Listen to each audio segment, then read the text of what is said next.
মোথাবাড়িতে ছকোষে আটকে রাখা হয় বিচারকদের, আর বিচারকদের আটকাতে ভয় দেখিয়ে আনা হয় বিএলওদের। এসবের মাথা ধৃত আইএসএফ নেতা গোলাম রাব্বানী। যাদের নাম বাদ গিয়েছে তাদেরও জমায়েত করতে নির্দেশ দেওয়া হয়। এনআইএর নথিতে মোথাবাড়ি কংগ্রেস প্রার্থীরও নাম।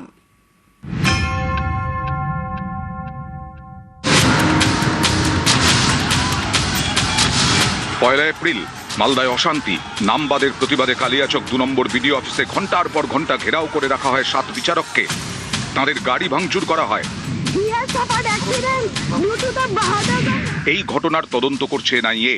প্রাথমিক তদন্তে তারা আগেই জানতে পারে কালিয়াচকের অশান্তির পেছনে রয়েছে বৃহত্তর ষড়যন্ত্র এবং পরিকল্পনা। গত রবিবার তারা গোলাম রাব্বানীকে গ্রেফতার করে। তিনি মালদার মোথাবাড়ি পঞ্চায়েতের আইএসএফ সদস্য।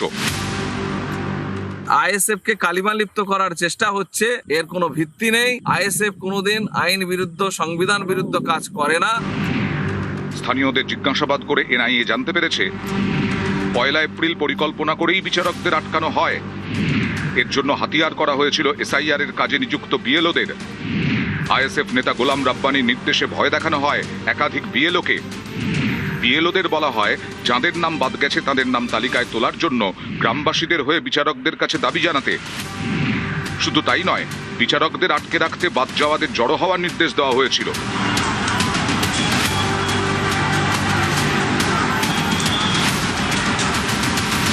মোথাবাড়ি বিধানসভা আসনে কংগ্রেসের প্রার্থী সায়েম চৌধুরী, তিনিও এনআইএর নজরে। গত রবিবার তাঁকেও জিজ্ঞাসাবাদ করা হয়। তদন্তে এনআইএ জানতে পেরেছে বিডিও অফিসের সামনে জমায়েত করানোর পেছনে রয়েছেন মোথাবাড়ির কংগ্রেস প্রার্থী সায়েম চৌধুরীও। কংগ্রেসের স্থানীয় কর্মীদের নিয়ে তিনি জমায়েত করান। আদালতে জমা দেওয়া নথিতে এই বিষয়গুলি উল্লেখ করেছে ন্যাশনাল ইনভেস্টিগেশন এজেন্সি।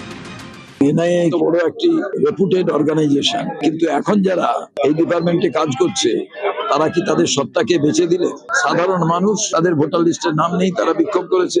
আর তা নিয়ে আজকে এনআইএ দোষ খুঁজতে বেরিয়ে পড়েছে জাতীয় কংগ্রেস। আর কত দালালি করবে? তৃণমূল কংগ্রেসের ভোটের অনুপ্রেরণা পশ্চিমবঙ্গে কি করে মিন ঢুকতে পারে, হুমায়ুন কি করে বাবরি মসজিদ তৈরি করবে বলার সাহস দেখাতে পারে। পুলিশ পর্যন্ত আক্রান্ত, পুলিশের পরিবাররা আক্রান্ত। তৃণমূলের বিধায়ক নিজের পরিবার নিয়ে মুর্শিদাবাদ ছেড়ে অন্য জায়গায় চলে গেছেন। এখন আপনারা যদি সচেতন না হন, আগামী দিনে এটা বাংলাদেশ হয়ে যাবে। এগুলো তো হচ্ছে সব বোঝাই যাচ্ছে কে কার সঙ্গে কাকে কি করছে। যারা তৃণমূলকে সমর্থন করেন তাদের বিভ্রান্ত করতে চাইছেন, সেই সব ফোর্সগুলো ওখানে ছিল। আর এখন তো অন্ধ তৃণমূল বিরোধিতা করতে গিয়ে এই রাজ্যে বিজেপি আর বিজেপির দুটো শাখা সংগঠন, এখানে হচ্ছে কংগ্রেস আর সিপিএম। নিউজ 18 বাংলা।